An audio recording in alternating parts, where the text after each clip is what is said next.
Hey everyone, I'm Cameron with SpeedCubeShop.com, and today I'm going to be taking a look at the new Monster Go AI Smart Cube.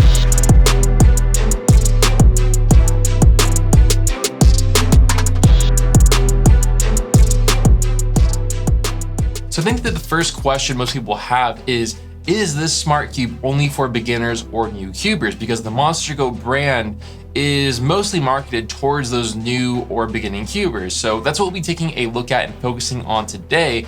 But before we jump into that topic, let's run you guys through the technical info and the specs. So this does come in at 56 millimeters. It has very strong magnets, actually. Not quite as strong as a GTS RAM, but close. And it weighs 78 grams. So overall, it has a really nice feel.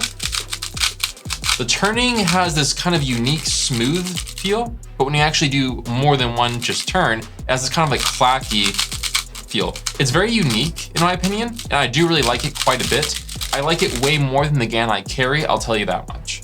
So again, the key features with the Monster Go AI are going to be that it's obviously a smart cube and can connect to the CubeStation app and the GAN robot.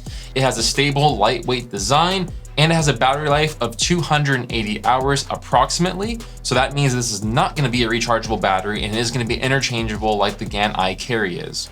So the app features include an interactive solve tutorial, which is really nice for beginners. It has a training mode, which I find myself using quite a bit to learn new algorithms and improve my current algorithms because they're pretty bad. Has a timer feature, and you can of course connect to your GAN smart timer or the GAN robot. Has an algorithm list and online racing, so you can race against other cubers around the world or a friend. So again, pretty nice features and pretty generic as far as smart cubes go. So looking at the app, I will say that the Monster Go AI was really easy to set up, and I did enjoy that over a cube like the Waylong AI. So that was a nice, refreshing interface.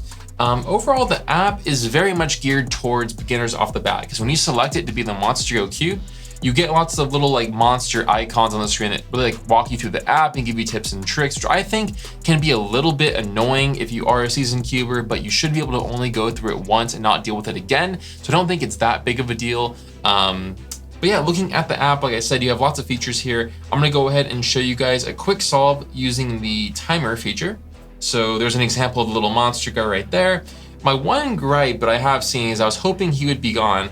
You can use the skip button in the top left, but he keeps on popping up into my life. So I don't really know how I feel about that. And why is this not going? Oh, so the cube wasn't connected. There we go. There we go. Okay, back on track. I got scared for a second. So let's see the scramble. Now, before I do this solve, it's gonna be interesting because I will say that my times with the Monster Go AI Cube are horrendous. So we'll talk about that more in a second because I'm not too sure what I want to blame for that. But I'll give you guys my suspicion here in a little.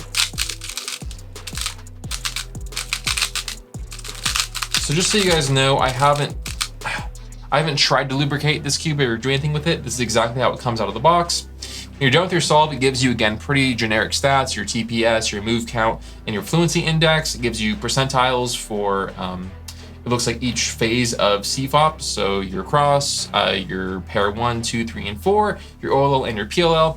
So again, pretty generic, like what the Waylong AI has, which is good for studying your data. I'm gonna show you guys really quickly the training feature. So I was actually working on this F2L case because my particular algorithm is horrible. So you tap practice and it shows you the algorithm on screen, and it's kind of weird because it has you do it until you like get the case. So it's like you have to follow the cube on screen. You don't really follow your physical cube, which can be a little bit weird. Takes a little bit of getting used to not like force yourself to look at the physical cube. But if you do happen to scramble it along the way by mistake or do something, you can follow these moves to get the cube back to its solve state, which is a really nice feature. And then it wants you to finish your sequence. So again, it's pretty user-friendly in that regard. So moving away from the trainer, I'll show you guys an online battle. Or actually, I'll show you guys like the algorithms and stuff while we're here. I couldn't really figure out this part of it, which is one frustrating thing about the app, is that I do have it set to be English, but it does still show a lot of things in Chinese, which makes it not the most user-friendly. Under training, you can back out of this and look at like your algorithms list. You can see there's different solutions for each F2L case in this example. How do I get back to your algorithm library? So again, you can learn CFOP, RU, you can do custom training, and it shows you, I believe, you have the primary method of layer by layer or your teaching function. So teaching function, again, just pretty basic algorithms right there. So again, I can spend a lot of time talking about the app in detail. So if you guys would like me to go over the app in more detail, let me know in the comment section down below, and I'll be sure to do that for you guys. I just don't want this video to carry on for too long. So you can see here that my cube is currently scrambled from that last sequence. So if you want to get it back to the solve state, you can do the quick solve feature, click start solving, and it will direct you really quickly. It's like almost like you're scrambling it, but it's just giving you solve notation to get it back to the solve state, which is really useful. And other than that, I will do, I guess, a match. So enter room, no suitable room, create a room. So I guess I am gonna be recruiting. So world recruiting.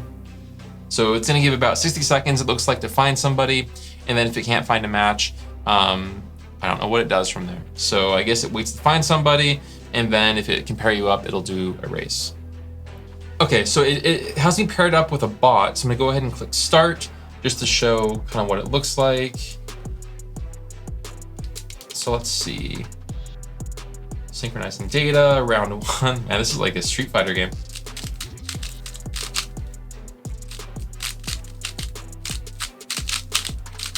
I don't know why the bot isn't doing anything, which is kind of weird. Fast finger 2 is, I guess, what it's saying. Oh man.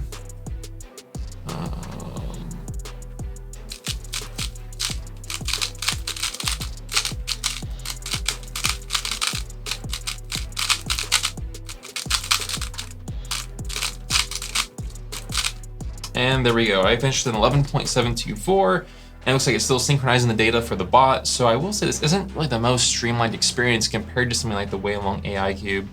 And the bot had a DNF, which I find unlikely. So it seems kind of buggy, but again, I can explore this more in a later video, so I'm gonna go ahead and quit that.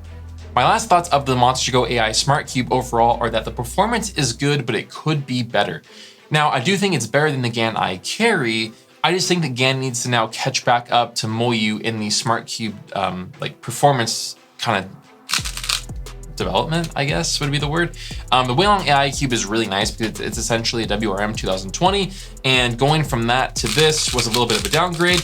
Not to make excuses for myself, but I do feel like that I was locking up quite a bit on this, and it did not come with any customizable springs or anything like that, so I couldn't really do too much when it comes to fixing the feel of this cube. I will say though that I have found myself opening up the app just to kind of look around it and see what features this cube has, and I find myself spending way more time than I wanted to on the app because it is that much fun. So I found myself for like 30 minutes today just randomly doing my F2L drills and all that kind of stuff. So I do think that if you are even an advanced cuber, there's a lot of value there, and that the stigma that the Monster Go AI is only for beginners or novices is not true. There's a lot of information in there that can be used for a more advanced cuber if you're looking to refine your algorithms or just drill and kind of see like what your solve breakdowns are. So this is definitely a cube that can be used for any cuber of any skill level. The only drawback being that the cube itself might not be the best for performance, but hey, at least you're getting the information that can then translate onto your main SpeedCube, for example. Now, when it comes to comparing this to other smart cubes, I think that the main consideration is going to be if you want to have a rechargeable battery or a just disposable battery. I would probably say that any GAN smart cube is more or less the same in my opinion. This one's only $27.95 at SpeedCubeShop.com, so it is pretty inexpensive compared to the Waylong AI being $69.95. So I think for that big of a price gap, it's really hard to go wrong with the Monster Go AI Cube, and I do have to commend GAN for releasing this at such a low price point. So it's a really great option if you're looking to get into smart cubes and maybe see if they're for you. If you want to pick one up, we have them for sale at the link in the description box down below, or you can click somewhere up here if you want to get one for yourself, a friend, family member, or your dog. So I think that's it for the Monster Go AI Cube. Let me know what you guys think in the comment section down below. Were you aware of all these features? Do you still think this is for beginners if you thought so previously, or do you think you could see yourself using this? I want to hear what you have to say, so we'll continue the discussion in the comment section down below. Thanks for watching. Have a great day.